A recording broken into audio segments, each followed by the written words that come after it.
Welcome. Today I'd like to show you a small full stack project I've been working on that uses Scala on the back end and React TypeScript on the UI. The services use protobufs to communicate via REST and serialize into JSON payloads. And as you can see on screen, these are the JSON messages or protobuf messages that get communicated via the UI and server. The server is a simple hello service where it receives a request and responds back with a message. And the objective of this is to have a UI where you can input a message, send it to the back end, and receive back the response from the back end and present it to the UI. So another thing that this service supports is authentication with GitHub using OAuth. So I'll move on now and show you the server running and the UI running.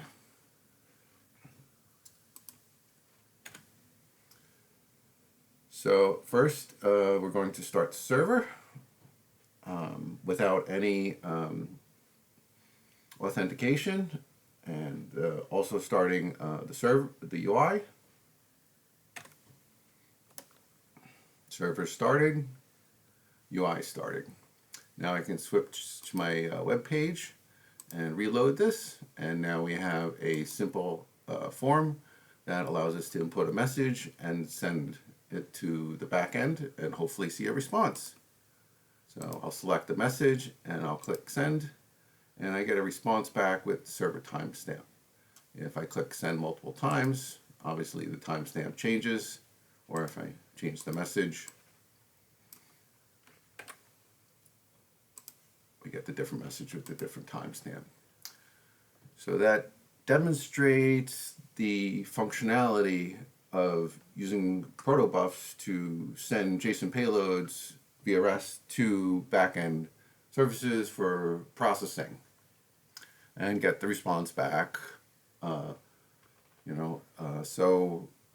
Very powerful stuff. Next thing I want to show you is pretty much the same thing, but with basic authentication and no longer running separate UI service. So I've stopping the current services and starting just the server now in a basic authentication mode. So I will not be running the separate UI, just the server.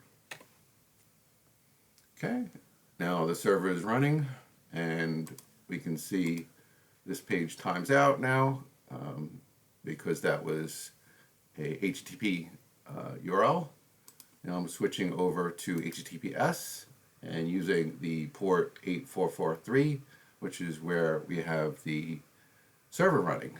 And what I've done now is included the UI into the server.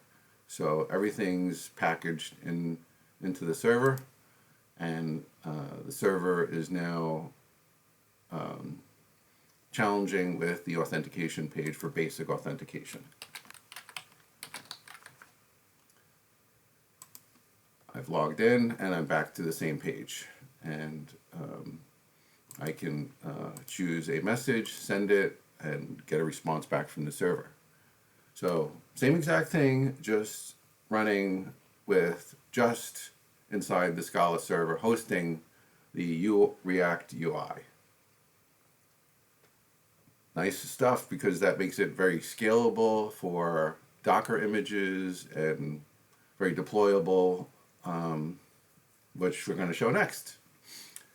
So next one, I'm going to stop the server again and move on. And now I'm going to run a Docker image with this server and I'm also going to enable GitHub authentication.